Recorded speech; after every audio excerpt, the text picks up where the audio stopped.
What if your worst moment of public humiliation turned into your greatest moment of power?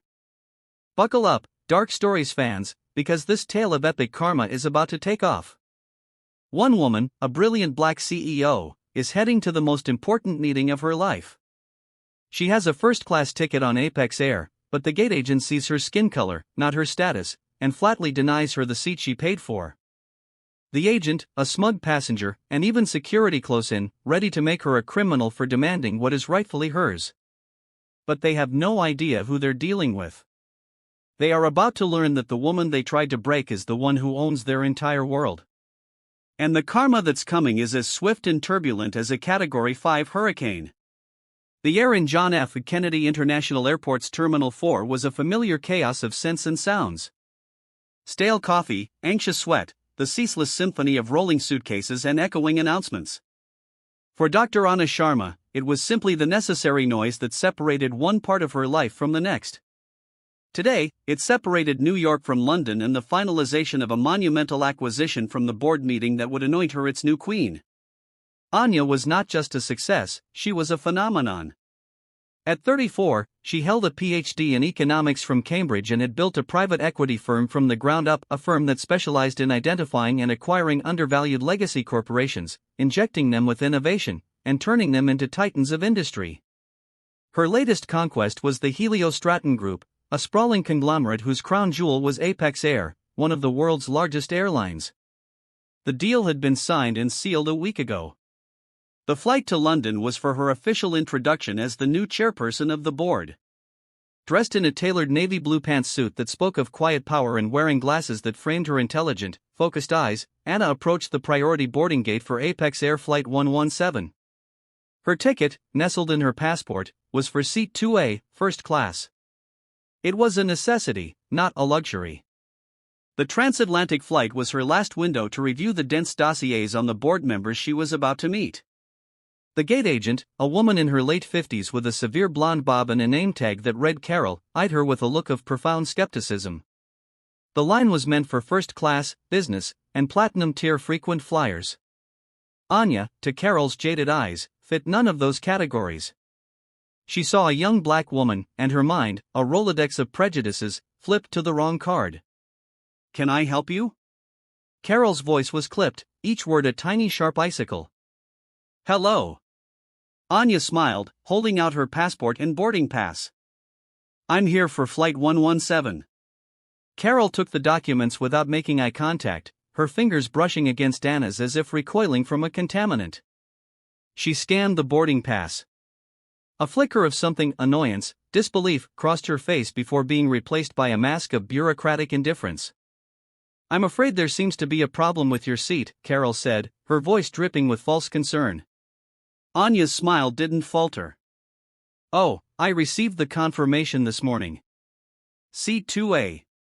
Yes, well, the system is showing a conflict. It appears the seat has been double booked. We're going to have to move you." Carol was already tapping at her keyboard, the clatter of the keys a soundtrack to Anya's demotion. "We have a seat in premium economy, 24B middle seat, but there's extra leg room." Anya's mind, a machine built for complex negotiations and hostile takeovers, processed the situation instantly. This wasn't a system error. It was a power play. She had seen it before in boardrooms and on golf courses, the subtle and sometimes not so subtle ways people tried to put her in her place. "I'm sure it's just a glitch," Anya said, her tone still pleasant, but now laced with a thread of steel. "Perhaps you could reboot the system or check with a supervisor. I paid for a first-class ticket, and I have a great deal of work to prepare for my meetings in London. I need the space and the quiet that the cabin provides." A man standing behind Anna, dressed in an obnoxiously pink polo shirt and smelling of expensive cloying cologne, huffed impatiently. "For God's sake, just take the other seat. Some of us have planes to catch." His name was Mark, and he held his own first-class ticket like a scepter. Carol gave Mark a commiserating smile before turning back to Anya, her expression hardening. "Sir, I am trying to resolve this, ma'am," she said, her use of the word now an insult. "There are no other first-class seats available.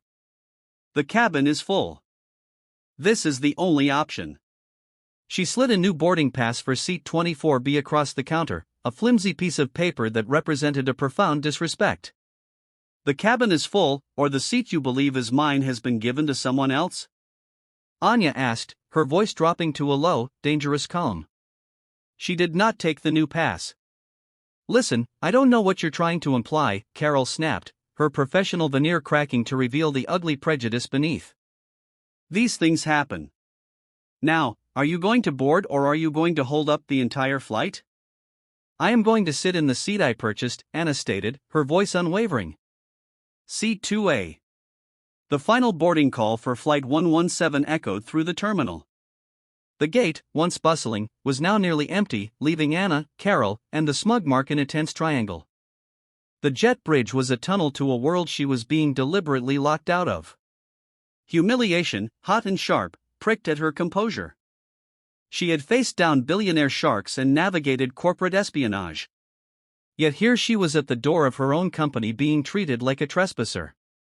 This was not just an inconvenience. It was a declaration. And Anna Sharma never ever backed down from a declaration of war. Anya took a deep centering breath. Panic was a luxury she couldn't afford. Outrage was a weapon to be sharpened, not wielded recklessly. She looked at Carol, then at Mark, and saw the smug satisfaction in their eyes. They expected her to make a scene, to yell, to cry, to conform to the stereotype they had already assigned her. She would do none of those things. She stepped back from the counter, pulling out her sleek, state-of-the-art smartphone. Her fingers moved with practiced speed. First, she took a clear time-stamped photo of Carol, her name tag, and the boarding pass for 24B still sitting on the counter. Then, she began a video recording, discreetly pointing the camera to capture the entire gate area. I'd like your full name, please, Anya said, her voice as steady as a surgeon's hand, and the name of your direct supervisor. Carol's face flushed a blotchy red. I don't have to give you that information. I've given you your boarding pass. Now get on the plane or I'll have you removed for causing a disturbance. I'm not causing a disturbance, Anna replied, her voice remaining level, a stark contrast to Carol's rising hysteria. I am a ticketed first-class passenger being denied boarding for my assigned seat without cause. You are the one creating this issue. She sent a text message under the screen. It was to her chief legal counsel. The message was simple: incident at JFK, Gate C62, Apex Flight 117. Record everything. Stand by. Mark, the poloed passenger, chimed in again. Oh, give it a rest. You're probably one of those people who buys an economy ticket and tries to scam your way into first. I've seen your type before. Anna turned her gaze to him, a cold fire in her eyes. My type? Please enlighten me. But Carol, feeling emboldened by her lone ally, had already made her move. She picked up the phone at her station. Yes, I need security at Gate C62. I have a passenger who is refusing to board, becoming aggressive. Anya almost laughed. Aggressive? She hadn't even raised her voice. But she knew the script. She knew how easily a black woman's calm assertion could be twisted into a narrative of aggression. Within minutes, 2 Port Authority police officers arrived, their expressions grim and weary. They were used to these kinds of disputes. What's the problem here? The older officer asked, his eyes scanning the scene. Carol launched into a performance worthy of an Oscar. Thank God you're here. This woman, she said, pointing a trembling finger at Anya, was given a seat reassignment due to a booking error, and she's refusing to accept it. She's holding up the entire flight, becoming belligerent, threatening me. Anya stood silent, letting Carol spin her web of lies. When the agent finally wound down, the officer turned to Anna. Ma'am, what's your side of the story? In the same calm, measured tone, Anya explained, Officer, my name is Dr. Anna Sharma. Here is my passport and my original confirmed ticket for seat 2A in first class. I have a critical business meeting in London that requires preparation on this flight. This agent, Carol, claims the seat is double booked, but has refused to show me any proof or call a supervisor. She simply relegated me to a middle seat in the back of the plane. When I calmly questioned this, she accused me of being aggressive and called you. She held up her phone. For the record, I have been recording this interaction since she refused to identify her supervisor. The officers exchanged a look. This was not the hysterical, unruly passenger Carol had described. Anya's composure and clarity were unassailable. Meanwhile, on board Flight 117, the passengers in the plush first-class cabin were growing restless. The flight attendants were offering more champagne and warm nuts, but the delay was grating. In Seat 1A, a man with silvering hair and a jawline that spoke of years of clenching through corporate battles looked at his Patek Philippe watch for the third time. This was Julian Croft, the chief executive officer of Apex Air. He had a golf game with a duke he couldn't miss and a board meeting he was dreading. The last thing he needed was a delay. Wait until you see what happens next on Dark Stories, the twist that flips everything upside down. Julian pressed the call button. A flight attendant appeared almost instantly. "What's the holdup?" he asked, his British accent clipped with annoyance. "Sir, there's an issue at the gate with the passengers' seating. We're hoping to resolve it shortly." Julian sighed, pulling out his phone. He dialed the direct line to the Apex Air Operations Center. "This is Croft. What's going on with Flight 117 at JFK?" The voice on the other end was hesitant. "Sir, there's a dispute at the gate. A passenger is refusing a seat reassignment." Julian rolled his eyes. "Tell the gate agent to handle it. We need to push back." "Yes, sir. I'll relay that." Back at the gate, the officers were trying to mediate. "Ma'am," the younger officer said to Carol, "can you show us the system error?" Carol hesitated, her fingers hovering over the keyboard. It's a double booking.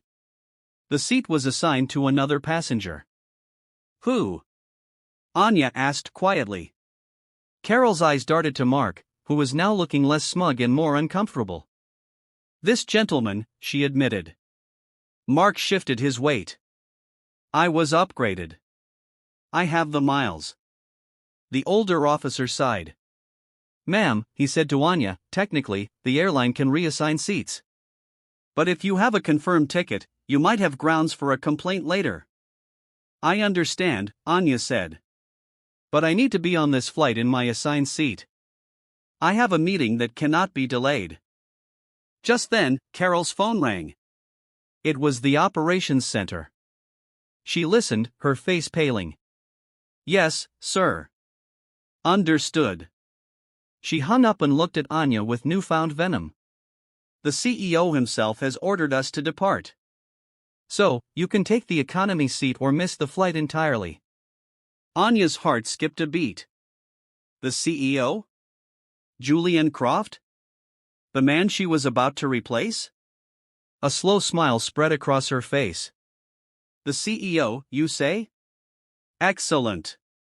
Please get him on the phone for me." Carol laughed, a brittle sound. "You think you can talk to the CEO? Who do you think you are?" Anya's eyes sparkled with a dangerous light. "I think I'm Dr. Anna Sharma, chairperson of the Helio-Stratton Group, and as of last week, the majority owner of Apex Air." The words hung in the air like a thunderclap. Carol's mouth opened and closed like a fish gasping for air. Mark's face drained of color. The officers straightened, suddenly very interested. "Prove it," Carol spat, but her voice wavered. Anya pulled out her phone again, this time opening an email. It was the official announcement of the acquisition, complete with her photo and title. She held it up for all to see. The older officer leaned in, then whistled low. "Ma'am," he said to Carol, "I think you might want to call that supervisor now." Carol's hands shook as she dialed. Mark slunk back, suddenly fascinated by his shoes. The gate phone rang again. This time, it was Julian Croft himself. "What's taking so long?" he barked. Carol, her voice trembling, explained the situation. There was a long pause on the other end. Then, put her on the phone.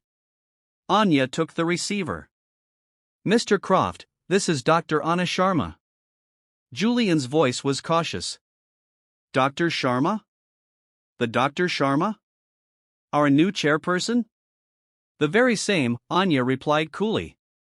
I'm afraid there's been a misunderstanding at the gate. My seat, 2A, seems to have been given away. Julian's tone shifted from annoyance to panic. Dr. Sharma, I am so sorry. This is unacceptable. I'll handle it immediately. He paused. Actually, would you do me the honor of joining me in seat 1A? We can discuss the transition during the flight. Anya considered for a moment. That would be acceptable, Mr. Croft. But first, I believe an apology is in order to all involved. Julian didn't hesitate. Of course. Put the agent on. Carol took the phone, her face ashen. She listened, nodding furiously. When she hung up, she turned to Anya. Dr. Sharma, I am deeply sorry for the misunderstanding. Your seat is available. And the airline would like to offer you a full refund in 100,000 bonus miles. Anya nodded graciously. Apology accepted. But let's make sure this doesn't happen to anyone else. As Anya walked down the jet bridge, the officers tipped their hats. Mark was left standing, his upgrade revoked, relegated to coach. The karma had begun its swift descent. On board, Julian Croft stood to greet her, his face a mask of professional charm overlaying naked fear. Dr. Sharma, welcome aboard. Please, take my seat. Anya shook her head. No need, Mr. Croft. 2A will suffice. But I would like a word. As the plane taxied, they spoke in low tones. Julian apologized profusely, promising a full investigation. But Anya wasn't interested in platitudes. This isn't just about me, Julian. This is about a culture that allows such behavior. As your new boss, I expect changes. Julian nodded eagerly. Of course, whatever you need. By the time they landed in London, Julian had a list of reforms: mandatory bias training, a zero-tolerance policy for discrimination, and a personal commitment to diversity at all levels. But Anya knew words were cheap. The real test would come later. In the boardroom of the Helio-Stratton Group headquarters, overlooking the Thames, the air was thick with tension. The board members, a collection of silver-haired men in Seville row suits, shifted uncomfortably as Anya entered. They had approved the acquisition, but many had reservations about this young, black woman taking the reins. Gentlemen, Anya began, her voice commanding the room. Thank you for welcoming me. I look forward to leading this company into a new era. One board member, a grizzled veteran named Reginald, cleared his throat. Dr. Sharma, we're all impressed with your track record. But Apex Air is our flagship. We need stability. Anya smiled. Stability? Or stagnation? I've reviewed the numbers. Customer satisfaction is plummeting, employee turnover is sky high, and our reputation is tarnished by incidents like the one I experienced yesterday. She recounted the gate incident, watching their faces. Some looked shocked, others averted their eyes. This isn't isolated. It's systemic. And it ends now. Julian, sitting to her right, nodded vigorously. Dr. Sharma is right. We need change. The meeting proceeded, with Anya outlining her vision: inclusive hiring, ethical AI for bookings to prevent bias, partnerships with minority-owned businesses. By the end, even Reginald was convinced. Welcome aboard, Dr. Sharma. But karma wasn't done. Back in New York, Carol was called into her supervisor's office. The video Anya had recorded, along with witness statements, painted a clear picture. Carol, this is unacceptable, the supervisor said. You're suspended pending investigation. Carol's world crumbled. She had been with the airline for 25 years, but her prejudice had cost her everything. Mark, the smug passenger, faced his own reckoning. A blogger in line had captured the incident on video and posted it online. It went viral, entitled "Man Backs Racist Gate Agent Gets Instant Karma." His employer, seeing the backlash, fired him. His social circle evaporated. He was left to reflect on his type. For Anya, the the true victory was in the changes. Over the next months, Apex Air transformed. Bias training became mandatory, with real consequences for violations. Diversity hires increased. Customer service scores soared. Julian Croft, once a figurehead, became a true leader under Anya's guidance. In weekly meetings, he reported progress. Dr. Sharma, our employee morale, particularly among frontline staff, is the highest it's been in a decade. It's your vision, Anna, he said. And for the first time, she heard genuine respect in his voice, not fear. You gave us the blueprint. I'm just the contractor. You're the CEO, Julian, she corrected him gently. You've done the work. You're holding your people accountable and yourself.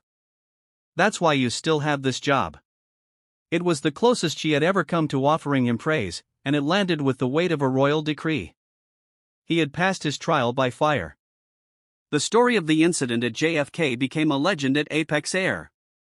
It was never made public, but every employee, from the newest hire to the most senior pilot, knew the tale of the gatekeeper and the queen. It served as a powerful, ever-present reminder of the company's new values, a cautionary tale about the consequences of underestimating people. Later that week, Anna was flying back to New York. As she settled into her seat, 2A, of course, the lead flight attendant, a young woman with kind eyes, approached her. Dr. Sharma, she said with a warm, genuine smile, it is an honor to have you with us today. Can I bring you a glass of champagne before we take off? Anna looked around the cabin. She saw a diverse crew, attentive and professional. She saw passengers of all backgrounds being treated with the same level of courtesy. She thought back to that day, the sting of humiliation, the cold fury. It had been an ugly, painful moment. But from the ashes of that ugliness, she had forged a better, stronger, more decent company. She had turned a personal insult into a catalyst for institutional change.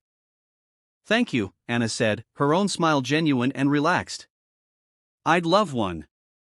As the plane ascended, banking over the city of London, she looked out the window at the world shrinking below. She had not just bought an airline. She had given it a new soul. And as she flew toward the horizon, she knew with absolute certainty that the change was real, and the sky was finally as open as it was always meant to be. 1 year later, the air in JFK's Terminal 4 still smelled of coffee and anxiety. But at Gate C-62, the atmosphere was different.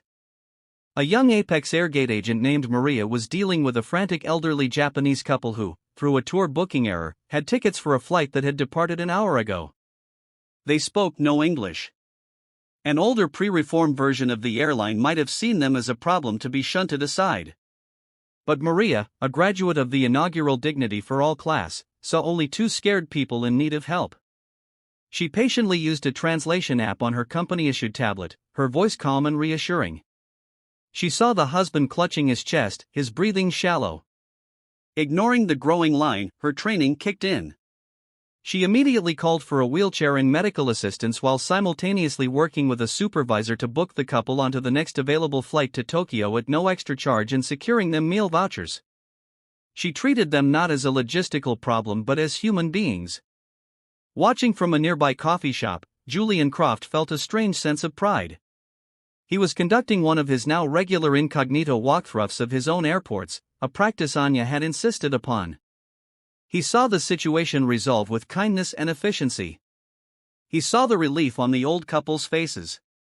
He saw Maria, the agent, receive a grateful nod from her supervisor. This was the airline Anya was building and that he was now finally helping to lead. His relationship with Anya had evolved from one of pure terror to a complex, grudging respect, which had slowly, painstakingly blossomed into genuine admiration.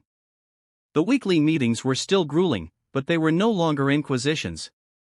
They were strategy sessions. He had come to realize that Anna hadn't kept him on as an act of prolonged punishment, but as a test for both of them. For him to prove he could change, and for her to prove she could reform an institution from within rather than simply burning it down. In a moment of vulnerability 3 months prior, he had confessed to her, "I thought you were punishing me. Now I realize you were teaching me." Anya had simply nodded. Leadership is a constant education, Julian, for both of us. That education had been costly for others. Karma on Anya was not just a lightning strike. It was a long, slow echo. For Carol, the echo was a life of quiet desperation. After being blacklisted from every airline, she had found work as a cashier at a sprawling, soulless big box store in suburban New Jersey. The job was a purgatory of beeps, plastic bags, and the endless shuffling procession of customers. Her uniform was an ill-fitting polyester vest. Her authority was gone. She was now the one who had to smile and ask, "Did you find everything okay?" to people who barely looked at her. One rainy Tuesday, a young black woman came through her line, struggling with a crying baby and a mountain of diapers. The woman's card was declined. A wave of panic washed over the young mother's face. Before Carol could even recite the store policy, the man behind the woman in line, a construction worker in dusty boots, stepped forward. "Here," he said, tapping his own card on the reader. "I got it." The young mother burst into tears of gratitude. Carol watched the simple, profound act of grace. And for the first time, she felt the full crushing weight of what she had done. It wasn't about losing her job. It was about the poverty of her own spirit, the kindness she had been incapable of showing. She finished the transaction, her hands trembling, haunted by the ghost of the woman she could have been. For Mark, the echo was digital and inescapable. The blogger's video, though it didn't show Anna, had captured his sneering face and the audio of his "I've seen your type before" comment with perfect clarity. It became a meme, a textbook example of corporate arrogance. His name was attached to it on Reddit threads and Twitter callouts. He was doxxed, fired from his medical device sales job. He found himself unemployable in any client-facing role.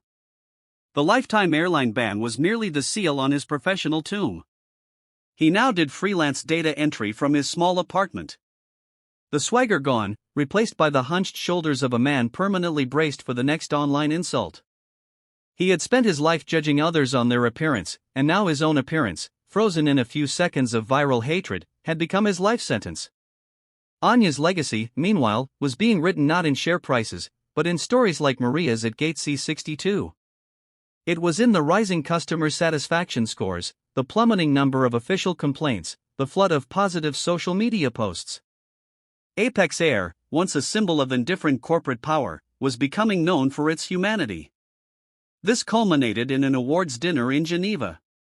Anya, on behalf of Apex Air, was accepting the Ethical Leadership and Corporate Responsibility Award, a prestigious prize rarely given to an airline. Standing at the podium under the warm lights, she looked out at the assembled titans of industry. "Thank you," she began. "This award isn't for me. It's for the 80,000 employees of Apex Air who learned that our altitude is determined by our attitude." She spoke of financial turnarounds and operational efficiencies. But then her tone grew more personal. "A little over a year ago," she said, her voice dropping slightly, "a passenger was wronged by our company. She was judged, dismissed, and disrespected. The failure wasn't a glitch in the system. The failure was the system. It was a system that allowed bias to go unchecked and valued protocol over people." In the front row, Julian Croft listened, his eyes shining with unshed tears. He knew she was talking about him, about Carol, about that fateful day. But there was no malice in her voice, only reflection. "That incident," Anya continued, "could have been a lawsuit. It could have been a PR disaster. Instead, we chose to make it a lesson. We chose to make it our foundation. We learned that true strength isn't about having the power to punish. It's about having the courage to rebuild. We learned that dignity isn't a luxury item for the front of the plane. It's the fuel that lifts the entire aircraft. Our greatest acquisition was not another company. It was a renewed sense of our own humanity." She raised the Crystal Award. "This belongs to every gate agent who chooses empathy, every flight attendant who offers comfort, and every leader who has the humility to admit they were wrong and the determination to make it right." "Thank you." The applause was thunderous. As Anna walked off the stage, she caught Julian's eye. He simply nodded, a look of profound earned respect on his face. The echo of that ugly moment at JFK had not faded, but it had been transformed. It was no longer a sound of humiliation, but a resonance of change, a testament to the fact that sometimes to reach a new altitude, you first have to be reminded of how far you can fall. That single moment of prejudice at the gate could have ended in defeat. But for Dr. Anna Sharma, it was just the beginning. She didn't just get her seat back. She took the whole company back from the brink of moral bankruptcy. This story proves that the most powerful response to injustice isn't just to fight for yourself, but to rewrite the rules for everyone who comes after you. Carol and Mark faced their personal karma. But the real victory was the systemic change that ensured no one else would have to endure what Anna did. Get ready for more jaw-dropping twists, Dark Stories viewers, because karma always circles back. If this story of ultimate karma and incredible empowerment resonated with you, please hit that like button to help us share it with the world. Don't forget to subscribe and turn on notifications so you never miss a story of justice being served on Dark Stories. And share this video with someone who needs a reminder that your true power can be found in the moments when others try to take it.